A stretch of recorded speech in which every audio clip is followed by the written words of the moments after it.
Are you listening? Damn.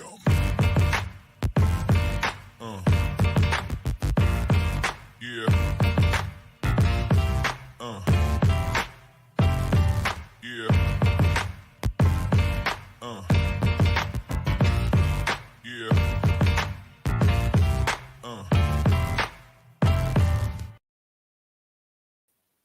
And welcome into another episode of the Damn Podcast here on the 24/7 Sports Podcast Network and powered by BeaverBlitz.com.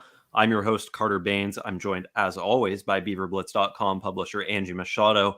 And we're here on Sunday, September 18th, one day removed from one of the bigger blowouts in recent Oregon State football history on the good side. Obviously, Oregon State's had a few games go the opposite direction over the last handful of years, but the Beavers are coming off of a 68-28 walloping of Montana State at Providence Park in Portland. Angie, you and I were both there. Eric was there as well.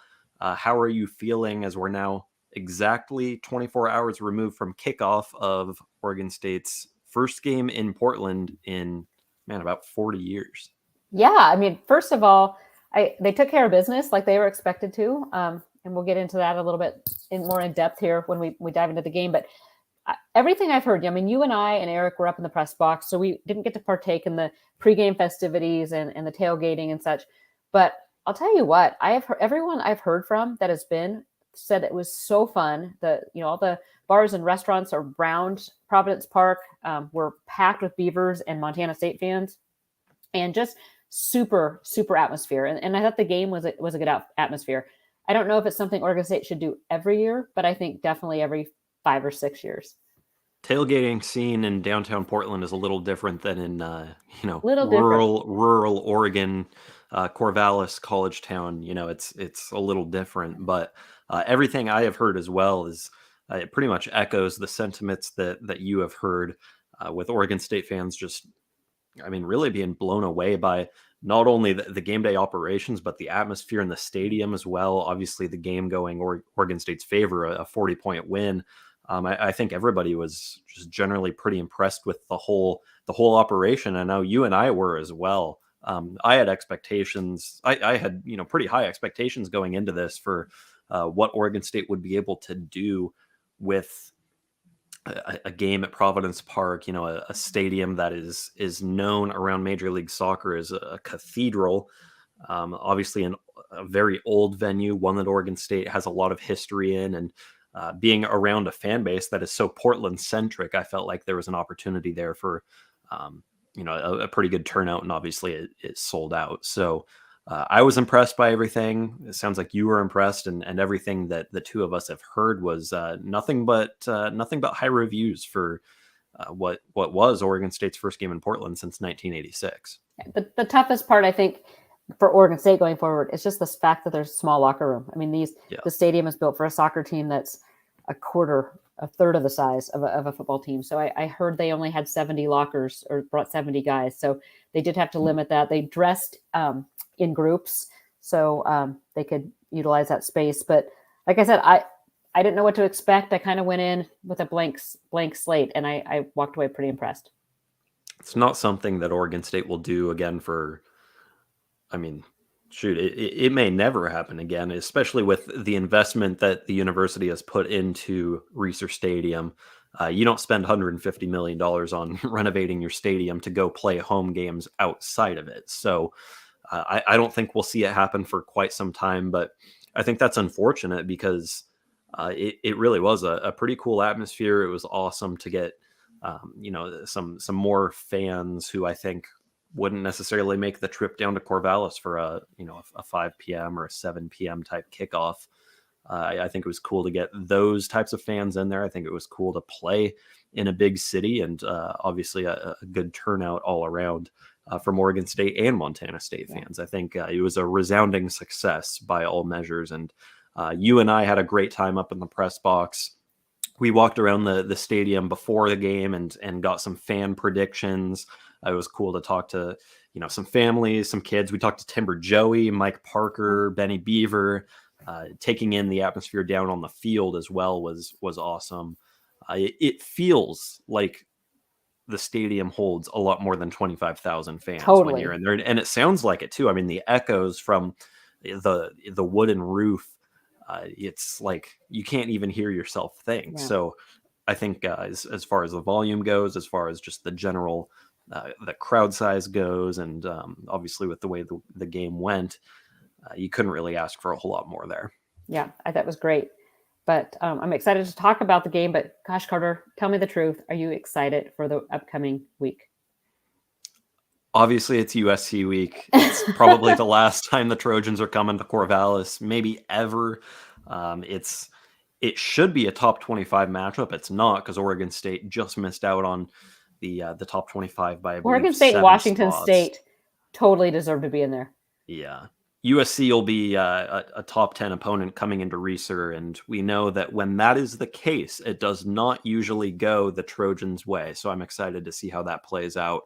But we do have a 40-point win to discuss here. It was Oregon State's third win of the season. The Beavers are now 3-0 to open the year. It's the first time the Beavers have started 3-0 since 2014, which also just happens to be the last time they went undefeated in non-conference play. So this is, by all accounts, the best start to an Oregon State football season since 2014. That's 8 years. I mean, we've waited a decade for this, and here it is. The Beavers are off to a pretty hot start. Angie, how are you feeling about where this team stands 3 weeks in, and now what the ceiling is for the entire season, considering I think they've maybe outplayed expectations just slightly? Well, not for me, because I had this team going 10-2. Yeah, but you had them 2-1. 2-1. But now USC and Utah have me a little more worried. So yeah. USC is a good team. Utah is a good team. But I'm really pleased because, as we talked about on Thursday, these matchups with Big Sky opponents, there's not a lot to gain from them, to be completely honest. Yeah. So, fan expectations are that Oregon State is going to win by, like 1,000. And I think when you look at everything combined, I think Oregon State did as well as to be expected. They put up a 40-point win that was never really in question. I mean, it was tied at the end of the first quarter, but even then, the Beavers had the ball at the 5-yard line coming out of the break. So it just never felt. I never felt like I was on the edge of my seat that Oregon State was going to have any struggles. So there's that.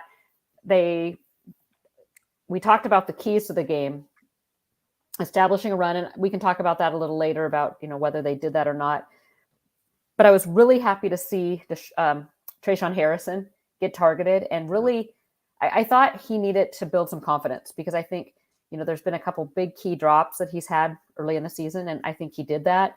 I think Chance Nolan took another step forward. I thought he looked completely on target. When you look at that, 10 touchdowns scored, Carter, and scored by 8 different players. It's crazy. Just all the way around, just everybody got involved. They were able to put in a ton of the young guys that we talked about. That fourth quarter was dominated by young guys. So a lot of very positive building steps went into that game. I think you hit it right on the head when you said that, this is a type of game where Oregon State has everything to lose and nothing to gain, but somehow the Beavers found a way to gain quite a bit from this. I think posting 68 points in a game that, at least at BeaverBlitz, nobody expected them to even crack 50. So, I think offensively they exceeded expectations. Defensively, 28 points against Montana State, I think, is fine. Actually, that's only 21 because one of those was special teams. Yeah, 28 points altogether, but defensively 21 points, I think is respectable against one of the best FCS teams in the country. Obviously, if you watched some late night football yesterday, you saw what North Dakota State did to Arizona, nearly pulling off that upset. So these are by no means cupcake type of games. These are not pushover opponents, and for Oregon State to win by 40 is pretty impressive. So let's take a look at the game at a glance. Oregon State wins 68-28. But diving into the yardage totals, this is where the discrepancy I think is most notable. Obviously, a 40-point margin of victory is pretty impressive, but Oregon State outgained Montana State by a factor of 2, going 540 yards of offense to 269. I think what's more impressive than that even is Oregon State's 741 all-purpose yards, because you have to throw in the special teams factor. Montana State did have a 98-yard kickoff return for a touchdown as well, so their all-purpose yardage was a bit inflated on that end as well. But Oregon State 741 all-purpose yards, 540 on the offensive side. Pretty good day all around, huh? A great day all around, and holding them to 269, I think is respectable. They had some trouble with the mobile quarterback. That's going to be something I think they're going to want to really shore up heading into Pac-12 play. But other than that, I thought it never, like I said, it never felt like Montana State. I mean, they couldn't throw the ball at all. And aside from some quarterback, designed runs and broken plays, the Beavers shut them down. I do have an argument against the, I think the widespread takeaway from their play against the mobile quarterback, which we're going to get to in the latter part of the show when we go through the good, the bad, the keys to the game. We're going to revisit those, obviously the ones that we provided on Thursday, and then hit on some injury notes later on as well. That's all in the second half of the show. So teasing one of my potential hot takes, maybe more thorough analyses of the game later on there with regard to the play of the Montana State quarterbacks. But it was the Bobcat quarterbacks that were accountable for essentially all of their 168 yards rushing. I think, all but like 4 of those yards came from the quarterbacks. Mm-hmm. To be expected when you're down 4 running backs, I think, and you're already running a 2 quarterback system. But Oregon State even then eclipsed the Bobcats on the ground with 216 rushing yards of its own. In the passing game, Oregon State just flat out dominated there. 324 yards through the air to Montana State's 101. Oregon State getting 4 touchdowns through the air as well there. 2 of those going to Anthony Gould, 1 to Trayshawn Harrison, and 1 to Silas Bolden. In the turnover category, this is an area where Oregon State, I felt like, took a big step forward this week. Got back on track after a turnover-free game on both sides of the ball last week against Fresno State. Oregon State forces 3 turnovers. All 3 of those were interceptions going to Ryan Cooper Jr., his first of his career. Jaden Grant and Rajon Wright. Montana State forced 0 turnovers. Anything stand out to you there, Angie, of all of those numbers that I just provided to you? Yeah, I love the 4 the passing touchdowns, 5 rushing touchdowns. We didn't touch on that. Going to 5 different players. So again, this was spread out. It was not a one-man show. I think we saw a lot, like I said, from Trayshawn Harris. I think Anthony Gould. You guys know I've been high on Anthony Gould now since last season. So I think he took another step, maybe introducing himself to Beaver Nation as some, having some sure hands. Silas Bolden, I thought, had another strong game.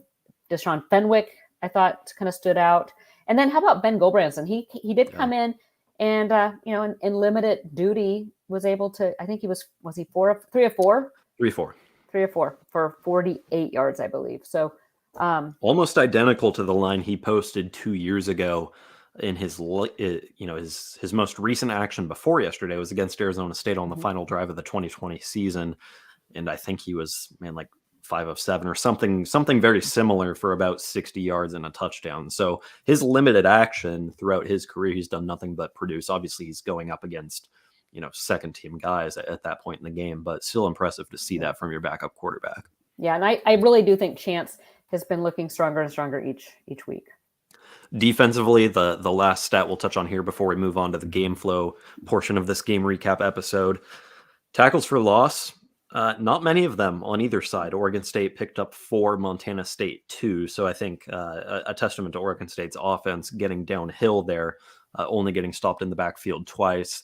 Offensive line, I thought, had a pretty solid game, especially in pass protection. Chance Noll had all day to work against a very stout Montana State defense, mind you, that had given up 15 points a game across its last 17 games. So to only allow 2 tackles for loss, Chance Nolan had all day, wasn't sacked at all. I think that's a pretty good day by the offensive line for the Beavers. On the flip side, 4 tackles for loss. I think against a running team, you'd like to see more of those.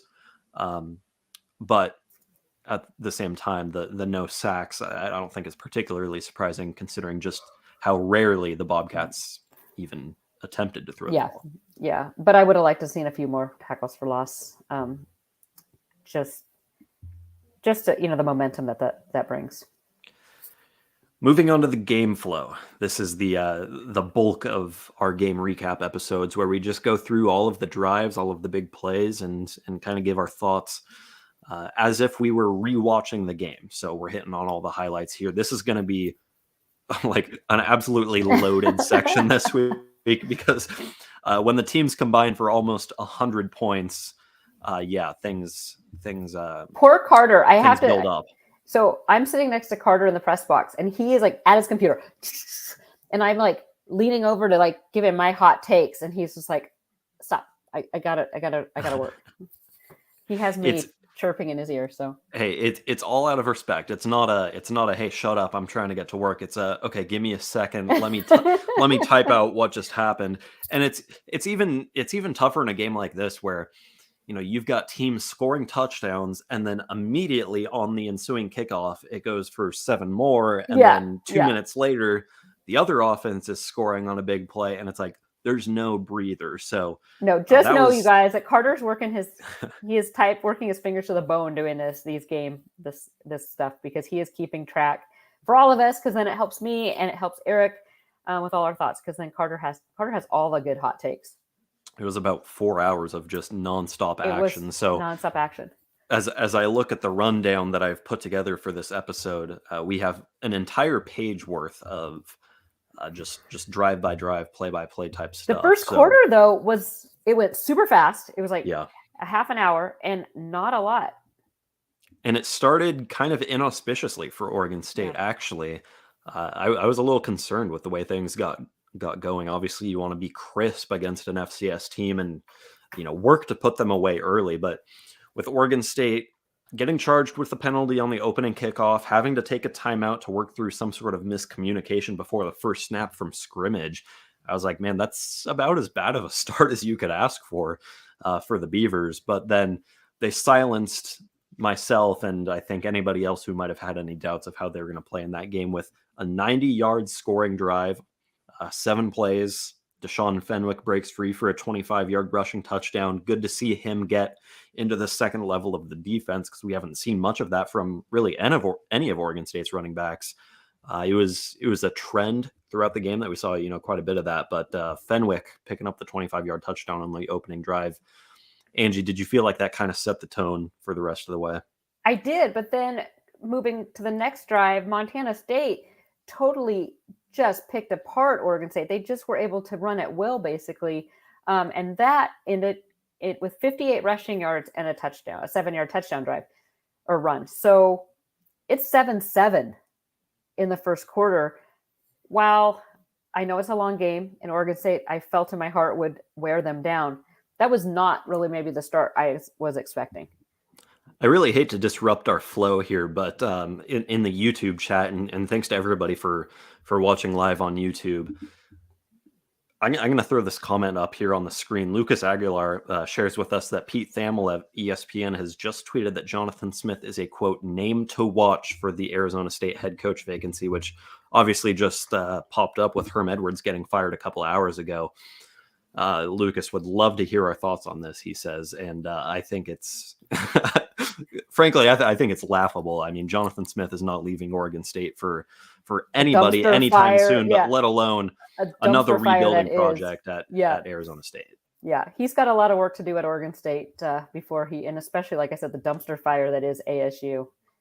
Oh, I love ASU, though. They really do think highly of themselves down there.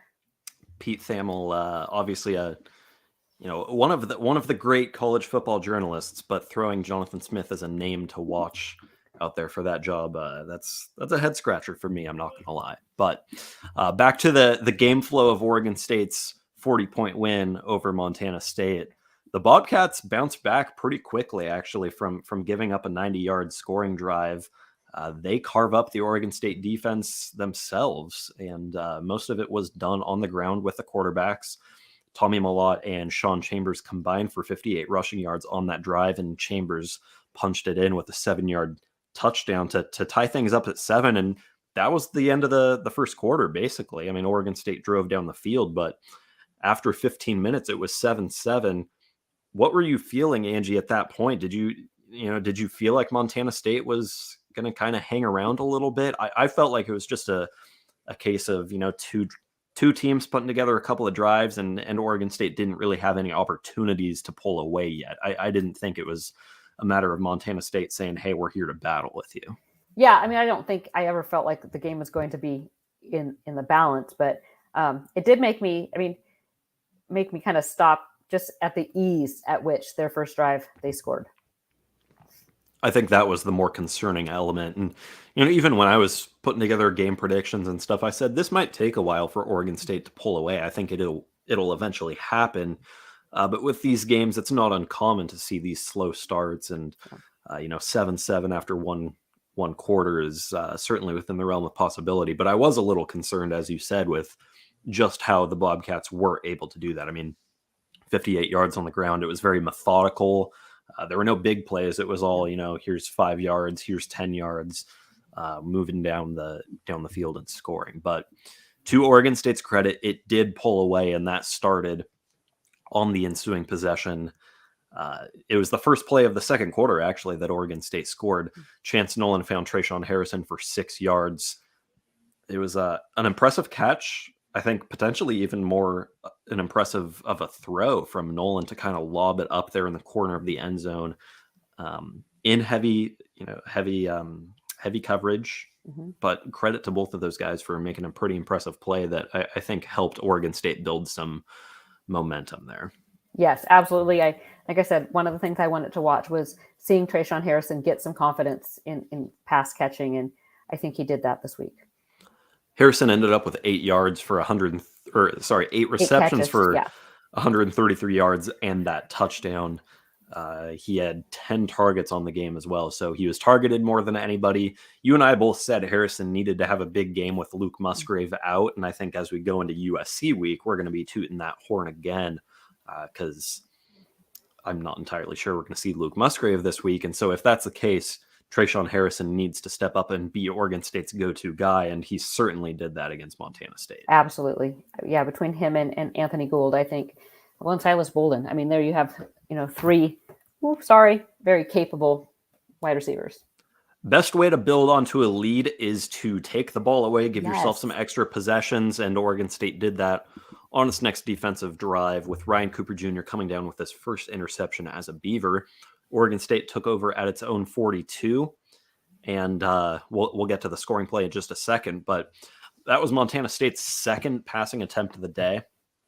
It was the first play after Oregon State's touchdown, and so to I think kind of set the tone defensively right away there and say, hey, we're not about that long scoring drive that we just gave up. This is what we're going to do to you the rest of the night. I think that was a pretty impressive response by the Oregon State defense there. Yeah, absolutely. That right there, I think, is where my eyes were like, okay, my eyes were opened. Okay, even if the defense is not playing maybe their best ball and stopping the run, let them try to throw. And that interception was huge. And I believe did he return it 26 yards? Ooh, I do not have that pulled up. Oh, that was. I'm sorry, that was Rajon. Sorry, that was Rajon. Yeah. Rajon Wright later in the game returned a pick, and it looked like it was potentially going to go for 6. Yeah, it did. But that interception by Cooper, again the first of his career, led to a Chance Nolan 1-yard quarterback sneak for a touchdown. His lone rushing touchdown of the night, but he tallied 5 in total, which. Obviously, it's not every day you see a quarterback rack up 5 touchdowns. It does happen from time to time, but I didn't look, but it might be a career high for Nolan. The only game that I think might compete with that is USC last year. Yeah. Well, like I said, 10 touchdowns on the day. I had to recount those, but 10 on the day. Yeah. So Oregon State doubled its lead there and had a 21-7 advantage. But then again, the momentum just kind of. It ebbed and flowed in this game, and Montana State got on the board again with the biggest play of the day, a 98-yard kickoff return touchdown for Marquis Johnson. You and I both felt like, okay, what's Oregon State special teams doing here? It had been a while, it felt like, since we talked about Oregon State kind of lacking on special teams and whatnot, giving up big plays, but it reared its head there for the first time in probably, a full season at this point. Oregon State's been pretty solid for a while. So they gave up, not only did they, special teams is something to watch because they did give up the 1 touchdown. that happens. It happens from time to time, but they also missed 2-point afters and a field goal. So I'm not like overly concerned about that. I know that Everett Hayes is dealing with kind of a groin pull. But no, it's something to keep an eye on in a close game. That's going to be something to watch. Yeah, getting Everett Hayes healthy, I think, is going to be key for this team over the next few weeks. As you enter conference play, you are going to be playing closer games. You are going to be relying on your ability to connect on field goals. And as we'll get to here in just a couple of minutes, Hayes missed a field goal and then missed the first extra point of his career. Now, Atticus Sappington wasn't particularly accurate in his replacement. So something to watch for in the coming weeks is, can Everett Hayes get healthy and give Oregon State a lift in special teams again? Because that's one of those things where you don't notice it until you don't have it. Yeah. So at this point, the score is 21-14, Carter. Yeah. Getting a little worried yet, or just feeling like this is going to be kind of the way the game goes? Still thinking at this point that Oregon State just hasn't had enough opportunities to pull away. I felt like Montana State was going to be able to move the ball. I didn't think it was going to be able to rack up a 90-yard or 98-yard kickoff return, but I had a feeling the Bobcats were going to score a couple of times, and it just so happened that most of those happened pretty early on in the game. But again, Oregon State responding, and that's kind of the theme of this game, I think, is just, no matter what, if Oregon State's touching the ball, it's scoring. And the next person to get involved was Silas Bolden, who had a rushing touchdown called back for an illegal block in the back, but then a couple of plays later, he gets himself wide open over the middle of the field. Nobody even near him in the end zone, and he hauls in a 24-yard receiving touchdown, the first of his career. Yeah, so last week he had the first rushing touchdown of his career, and then he picked up his first receiving. We had a lot of firsts in this game, Carter. Yeah. I actually kept a tally of them. I don't have it anymore. Yeah. Off the top of my head, well, we've already talked about, the Cooper interception. As we'll get to, Damian Martinez and Jam Griffin both had their first touchdowns as Beavers. Jack Velling had his first catch. Mm-hmm. Jack Coney had his first tackle. And I know I'm missing a couple of more there, but yeah, that's kind of what you expect in a game like this, where some young guys are going to get some action. So Silas Bolden with a big play there. It wasn't his last of the game, but Angie, at that point, are you saying, all right, this is the Silas Bolden that you and I had seen in fall camp? Yes. So, we saw that in a glimpse last week, but this was the Silas Bolden we had seen. And just another piece to get active and get into the mix. So you and I know have been very critical and worried about the receivers. Just a quick question. Are you still as concerned about the receivers? Yes. You're feeling a little better. No, I'm still concerned because we haven't seen it against. We haven't seen them do this kind of thing against FBS competition, and I think, well, USC's defense is nothing spectacular. It has 4 and 5 star corners on its roster, so it'll be a prove it week in many ways. But back to the win over Montana State. Oregon State, again, going back to the point I just made, the best way to build a lead is to take the ball away and give your offense another chance. And Oregon State did that with Rajon Wright picking off Tommy Malott, returning it 26 yards to the Montana State 12. At first, I thought he was going to have a chance to take it to the end zone. He had one or two guys that he was going to have to make miss, and ultimately they caught him. But one of the more head-scratching throws of the night on that one. Yeah, it was not sure what Tommy Malott was doing there, but Oregon State will take it. It went right to Rajon, right to him. A couple of plays later, it was Anthony Gould with what at this point was, I believe, his first touchdown. Yes, this was Anthony Gould's first. Yeah, Anthony Gould's first of 3 touchdowns, a 9-yard reception. And this is where Everett Hayes missed the extra point. So at that point, he had converted on, by my tally, at least 100 to open his 4-year career, and then at that point missed it for the first time ever. Which, you never expect missed extra points to come, but I felt like, oh, okay, so Hayes is still dealing with that groin strain or pull or whatever. Wasn't shocking considering he's injured, I guess, is the point I'm trying to make there. Yeah. And then I'll just kind of go ahead, and we went then a 3-and-out for Montana State. It was the very first 3-and-out of the game. Mhm. And then Everett Hayes, Oregon State gets the ball back right before halftime. Everett Hayes gets down, or Oregon State gets down to the 46, or to try for a 46-yard field goal. And Everett Hayes missed that one too. Are you really starting to get concerned now about Everett Hayes' health? Well, I mean, I think Jonathan Smith was too, because that was the last we saw We saw of it, Hayes. Atticus Sappington had been taking kickoffs since last week. Actually, he was on the kickoff team against Fresno State and was in there all game except for the last kickoff, I believe, when Josh McCormick came in. But yeah, that missed field goal was the last we saw of Hayes, and it might be the last we see of him for a while. I think this is one of those injuries where you say, hey, just get some rest and get healthy for the second half of the season. But Okay, so we go into the half 34-14. yep, that's the halftime score. And before we get into the second half, I want to pause here for a quick break and remind everybody that BeaverBlitz.com is the place you want to head to throughout Oregon State's football season for in-depth coverage of the Beavers as they go through the 2022 campaign and try to reach their goal of winning a Pac-12 championship. They're 3-0 right now, so the Beavers right now are saying, hey, why not us? And why not join us at Beaver Blitz? This is absolutely the time to do it as we're in the heat of football season. VIP content behind the paywall, you'll unlock that. You'll be able to chat with other Oregon State fans in the lodge, get all of Angie and I's content throughout the week, hear from Peter and Raju and their SmackDown and Peter's Trench Report. It's content that you're not going to find anywhere else. And if you're a true Oregon State diehard fan, BeaverBlitz.com is exactly where you need to be throughout the season.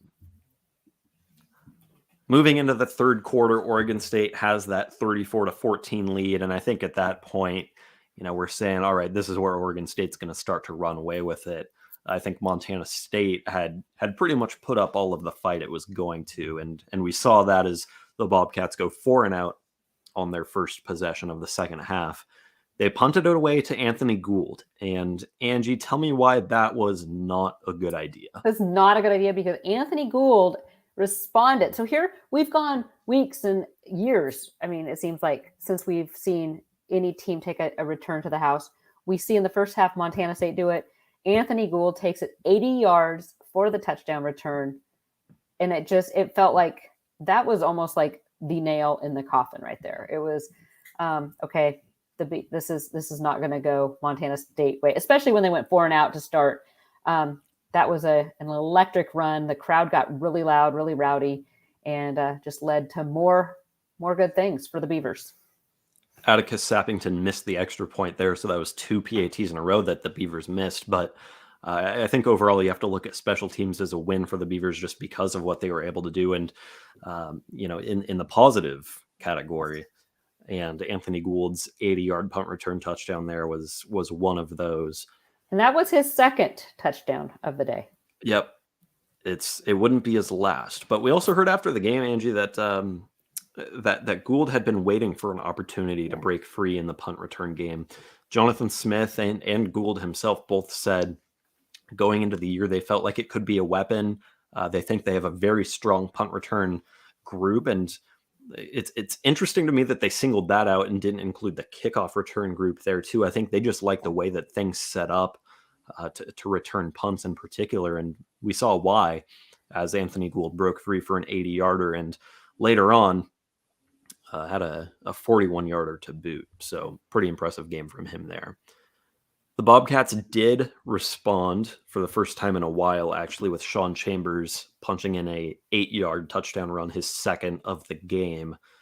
I don't have a running score, unfortunately, at this point, so I can't tell you what it is, but I want to say we're looking at 40-21 at that point. It would be 40-21, yes. Yeah. Oregon State, again, as we said, it scored on pretty much every offensive possession except for the ones that ended with the time running out in the first and second halves. So Oregon State did score in its next possession with Damian Martinez finding the end zone for the first time of his career, this being his third game as a true freshman. He took a toss to the left side and got around the defense for 7 yards. Angie, you were really excited in the press box to see Martinez get to pay dirt for the first time as a Beaver. Yeah, it's always fun to see these guys, especially true freshmen that you've covered through recruiting, get that first touchdown. I was excited when Silas Bolden got his, although I wasn't in the press box with you the week before. But I just think it's a fun, special time for these guys, especially for Martinez. And you guys know I've been super high on him, and I think he could be something really special for Oregon State in the future. I think that was what was the most exciting about that one, was just that we felt like this was a landmark. This is the first of so many more to come, because we both feel obviously that like we have said for the last 9 months at this point, probably tired of hearing us say it, that Damian Martinez is going to be a star in this offense. So if that touchdown was any indication, I think there's plenty more coming. Montana State went 4 and out on its next possession again, with a first down there on, I would assume, if I'm doing the math correctly, a first down on the first play, and then they go 3 and out from there. Anthony Gould then had his 41-yard punt return, getting it back to the Montana State 33. And then it was Gould again on the receiving end of his third touchdown, a 17-yarder. And I think you and I both then were saying, man, where has Anthony Gould been for the last 4 years? Why did it take this long for us to see it? This is what happens when Anthony Gould gets his number called more than just once or twice in a game. And I think this is the game where finally we see Gould really establish himself as a top 2 or 3 receiver on this team, including Musgrave at the tight end position. And I think what was big too is like you and I, Carter, last season, we called for this. I mean, it seemed like every time Anthony Gould got in the game, he might have one target and he always made the big catch. And we couldn't understand, well, why is he out? They kept putting Zariah Beeson back in, and no disrespect there, but when you have Zariah Beeson who failed to really get yards after catch, and then you have somebody electric like Gould, and I really think this was Gould's coming out party. He is now kind of entrenched himself with the coaches that he's going to be one of the go-to guys going forward. Jaden Grant came down with an interception on the ensuing drive, the third of the game for Oregon State's defense. And fitting for Jaden, right? He's always been so proud to be from Portland. And for him, I know this game was important to him. I think he told us he had over 40 friends and family in attendance. And so I think for him, 7th-year senior, to come down with a big interception in front of everyone in his hometown. You said that, or he had said he played in high school one game at Providence Park, and you brought up that was against Sherwood. I was there in the semifinals. So I think it was just kind of a fitting end for him in that game. Yeah, a fun tidbit there. Jaden Grant, playing for West Lynn at the time, was a senior in high school. This was the state semis against Sherwood. David Morris was on that Sherwood team. Obviously, Oregon State fans are familiar with that name. He missed that game with an injury, which unfortunately would become a trend throughout his Oregon State career. And West Lynn cruised to a pretty big win there, and then advanced to the state championship game back at Providence Park the next week. So a fun tidbit there. And I was picturing Jaden Grant going through the locker room and saying, hey, random teammate, do you have any family tickets available this week? Yeah, exactly. And that's how it is. I mean, it's funny because those guys, they get their allotment, but then they have to go around and ask their teammates, like, are you using your allotment? Can I have some? Curious how many guys he had to go to before he accumulated 40 family tickets. Yeah. Crazy. But Oregon State then capitalized with a 23-yard rushing touchdown from Jam Griffin, his first as a Beaver after coming over from Georgia Tech via the transfer portal this offseason. And that drive was led by Ben Gulbranson. So he came in at quarterback. As Angie mentioned earlier on, he was very effective. Okay, so in Carter, his short stint there as the signal caller. I was going to throw this out at you because this was in the press box. I wasn't surprised at all because I actually felt that Ben Gulbranson was QB2 kind of toward the end of fall camp. Were some people in the media in the press box were a little surprised that we did not see Tristan Gebbia? Were you surprised, or do you think this Ben Gulbranson is QB2? Well, I wasn't surprised just because I felt like, we kind of had this debate after the decision was made in week 1. And I said, I think there's a time and a place for both guys. I think Ben Gulbranson's the kind of guy you bring in a blowout just to see what he can give you. Whether you're up by a bunch, whether you're down by a bunch, it's just hey, this guy's probably going to come in and make a play. Let's see what he can do. Whereas Tristan Gebbia is the guy that you bring in if Chance Nolan goes down with an injury or, his helmet comes off for a play. And you're in a tight game. You need a veteran game manager to help you win a game. So I think there's, again, still a time and a place. We might we could very well see Tristan Gebbia again before his time is done. But I think this had Gulbranson written all over it. Okay, so after Jam scores his 23-yard rushing touchdown and Ben comes in as quarterback, Montana State wasn't done. They scored on a 1-yard TD. Now, I missed this one because we were on our way down to the field, but I know they did score. Were you shocked? Oregon State had a lot of second and third stringers in. Were you shocked that they were able to score? At that point, no. I think that's when all bets are off and really anything can happen. Sean Chambers picked up his third touchdown of the game there. So he, as Montana State's backup quarterback, had a huge game. He did have a huge game. 3 scores. And he now on the season through 3 games has 7 touchdowns, which is just, I mean, he might be setting a record for the most touchdowns by a backup quarterback. But as I said on Thursday's podcast, if I was the OC there, that's what I would do. I would run your backup quarterback. They have no running backs. And then Kanoa Shannon comes in and finishes the Beavers scoring with a 3-yard rushing touchdown. Was that his first as a Beaver touchdown? His first touchdown as a Beaver. Okay. It wasn't his first carry. And in fact, he ran the ball a couple of times in the fourth quarter. And he actually ran the ball in the LA Bowl last year. Yes, so that's right. He had seen the field. He came into the year as probably the 5th string running back, but a walk-on who, as you know, watching practice for the last couple of years, he is always on the field in practice. It's not uncommon for us to see him running with the 1s and 2s in practice, just as somebody who can come in and give somebody a break, or somebody who I think the coaches really like as far as walk-ons go, and also a very valuable part of the scout team each week. And I've heard firsthand accounts that Kanoa Shannon is just an awesome person as well. Yeah. So very cool for him to find the end zone in his collegiate career as a walk-on after spending so much time in Corvallis over the last 3 or 4 years now at this point. So that was the extent of the scoring. That was a long rundown. Yeah, that was how we got to 68-28. So. Hopefully we didn't bore you there. Hopefully we were able to provide enough insight and analysis and opinion throughout the last 40 minutes at this point to get us to 68-28. So now that we have gone through and relived it all, let's break down some of the good and some of the bad from Oregon State's perspective. So I think we have to start with Oregon State just unlocking the return game, because I think that was where the most electric plays came from.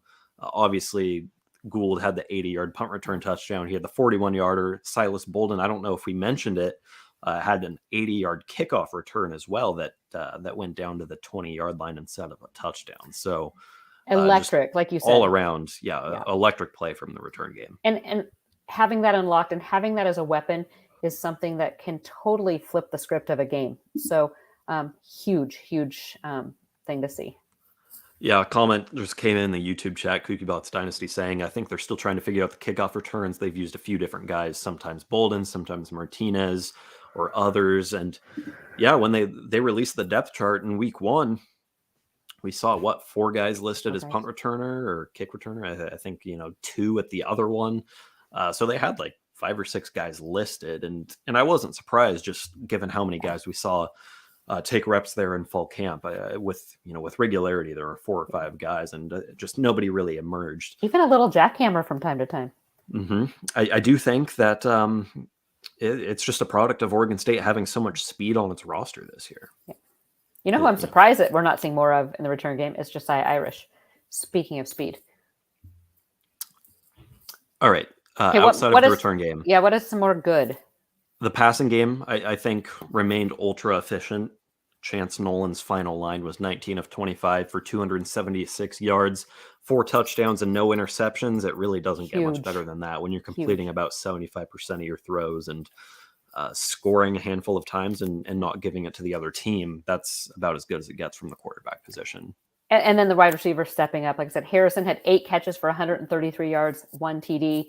Gould had 5 receptions, 77 yards, 2 receiving TDs, plus then that 1 special teams. But huge day for those guys, especially, like I said, with your number 1 receiver out in Luke Musgrave.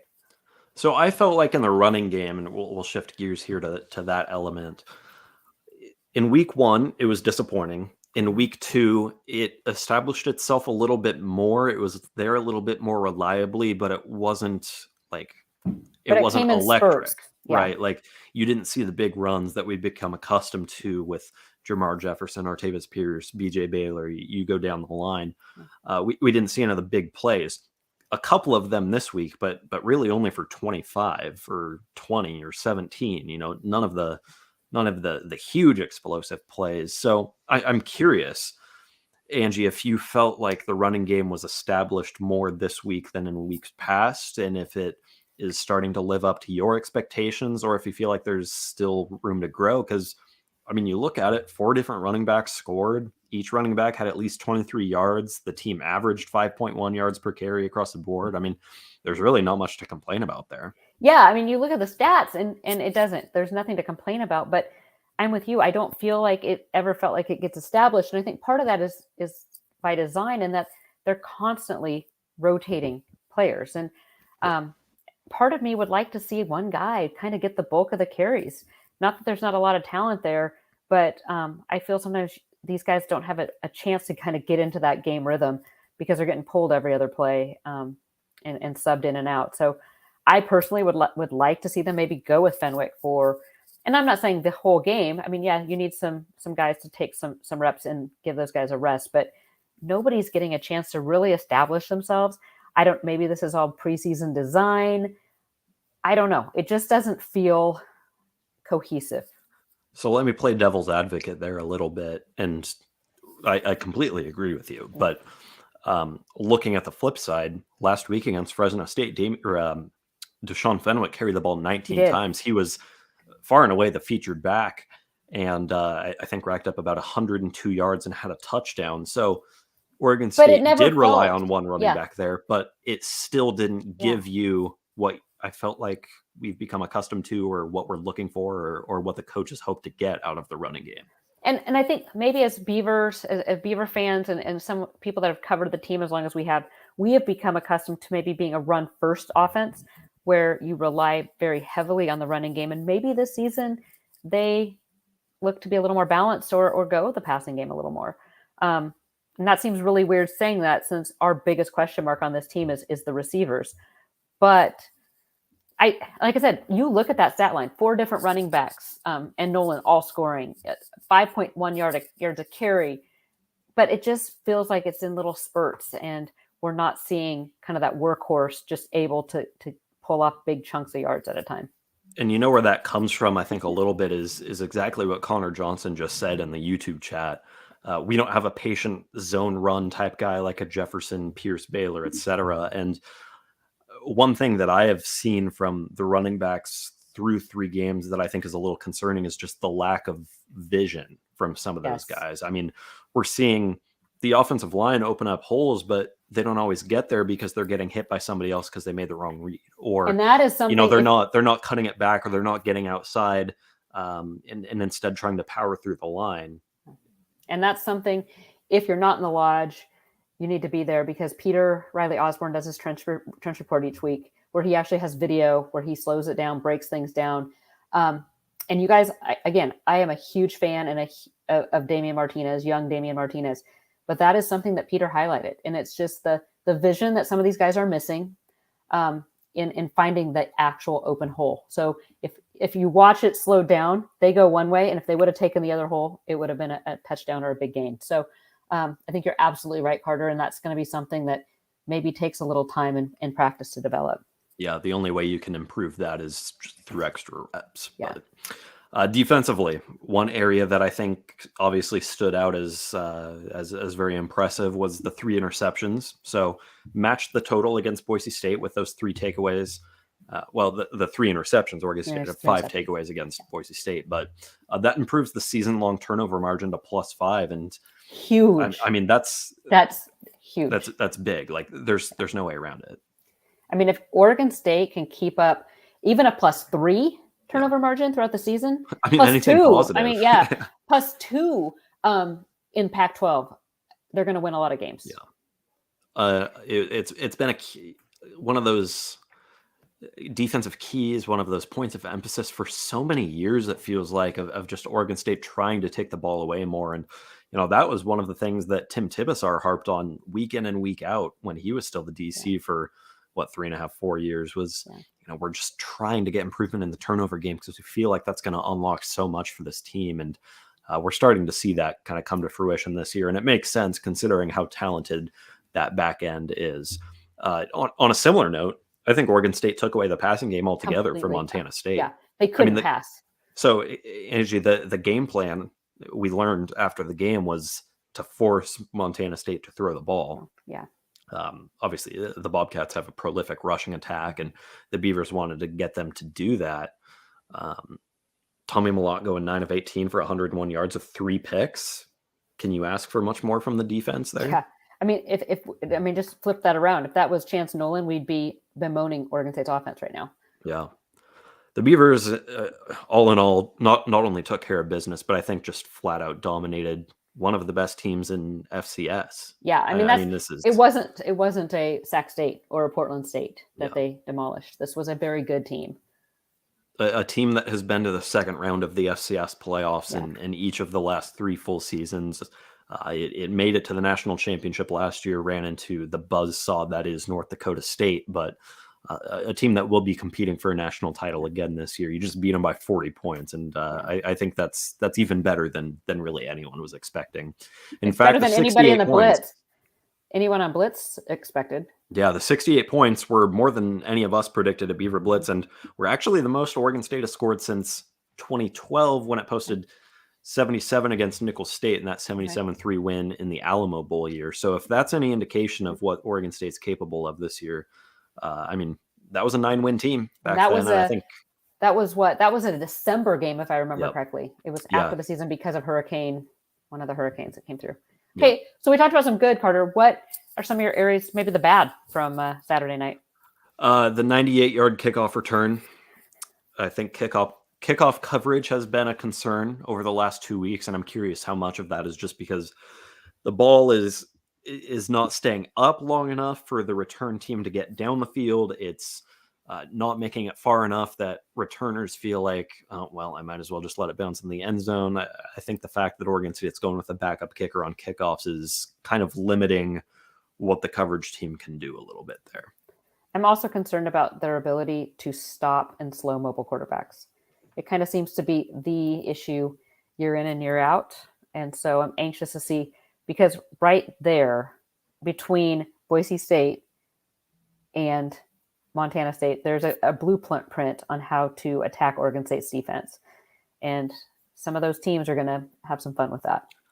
27 carries, 170 yards, and 3 touchdowns from the Montana State quarterbacks. And this is the point that I wanted to push back on earlier, but I was going to save it for later in the show. So obviously Montana State's quarterbacks lit it up in the running game, and that's pretty much all the production the Montana State offense got.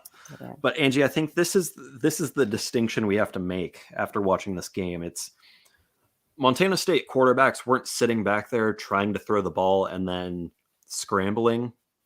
This was a more methodical approach. This was not a scrambling type quarterback. This was not you have great coverage, but you can't contain the edge. This is Montana State designing a run scheme around the quarterback power, the quarterback draw, handing it off to a quarterback who's literally lined up as a running back. This is not something that Oregon State sees very often. If I had to compare it to anything,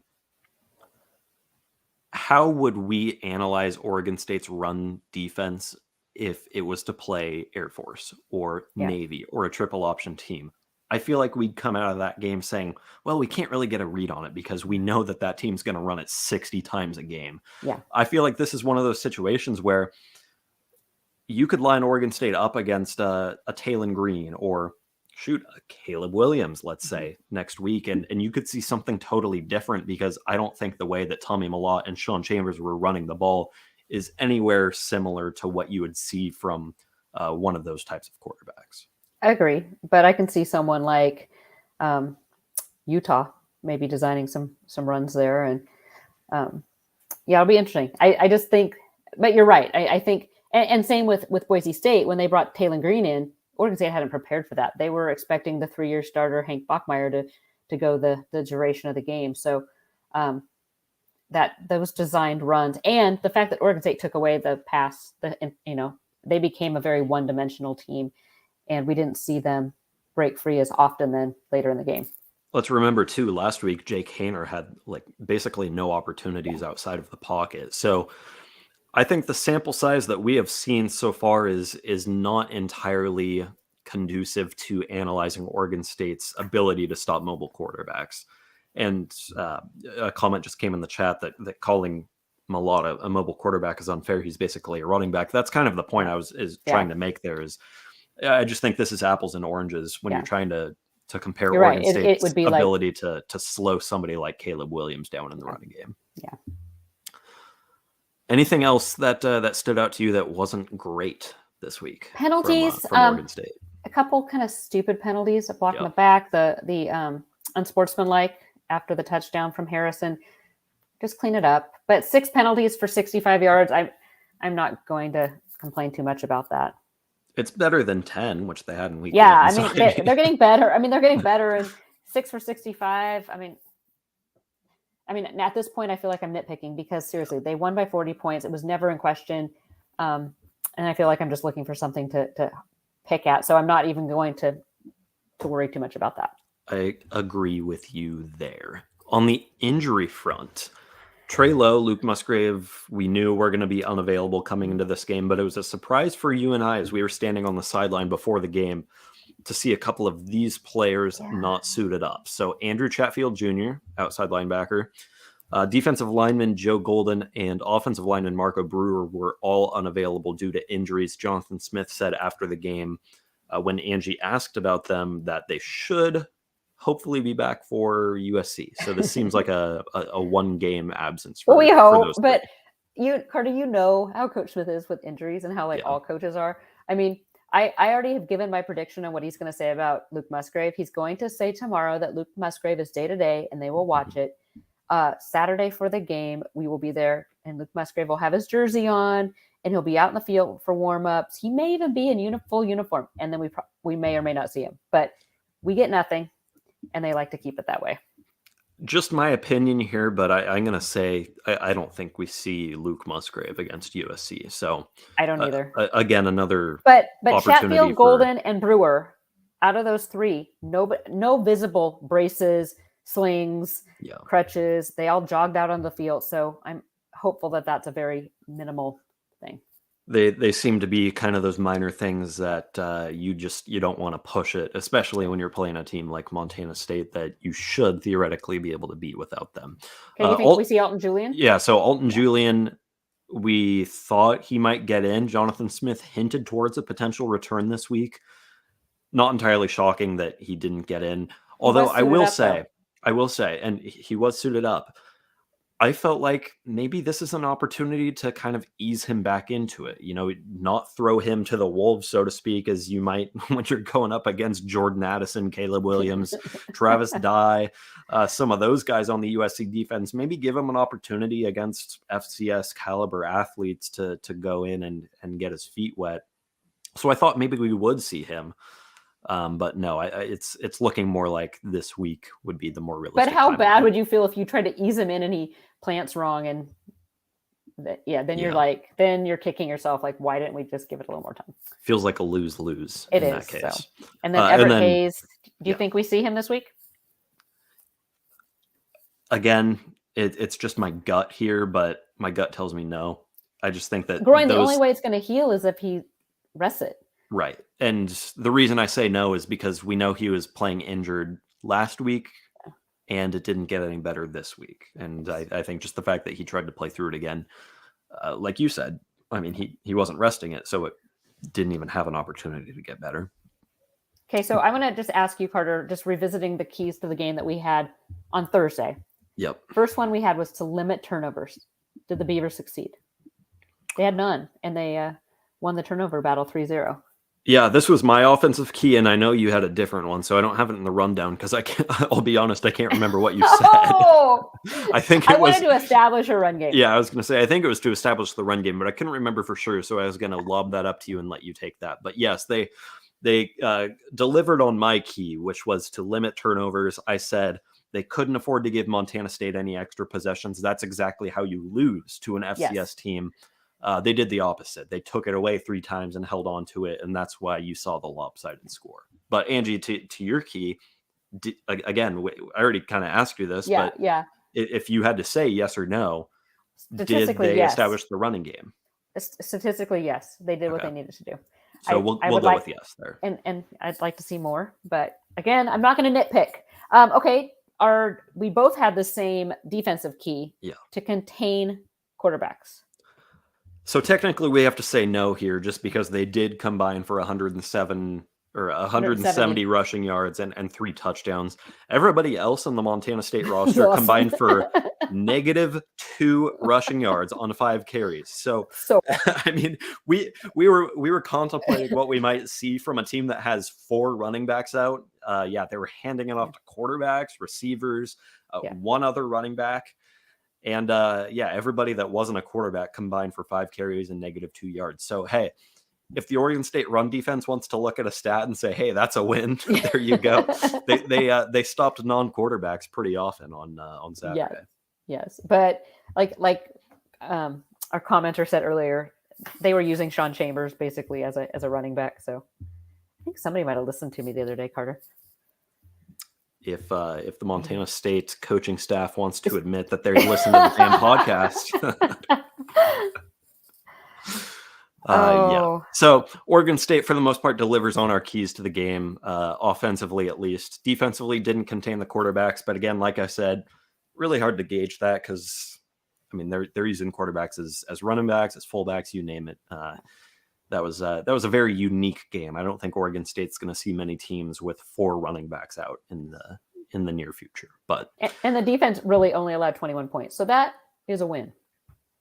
And that's more in line with what you and I kind of expected in that realm. So big win for the Beavers, 68-28 at Providence Park. Want to thank everybody for joining us live on YouTube. That is going to close the show for us today on this Sunday. Thanks again to everybody who's listening across the variety of streaming services out there as well. Spotify, Apple Podcasts, Google, Stitcher, you name it, you can find us there. We're going to be back on Thursday with, we hope, an expert from the 24/7 Sports Network to help us break down USC and preview the Trojans. Again, that's on Thursday. But until then, you can follow her on Twitter at Angie Machado 1. You can follow me at Carter Bahns. And head to BeaverBlitz throughout the week because we have all sorts of game preview content lined up. But as far as the damn podcast goes, we'll be back on Thursday for another episode to preview USC. We'll talk to you then.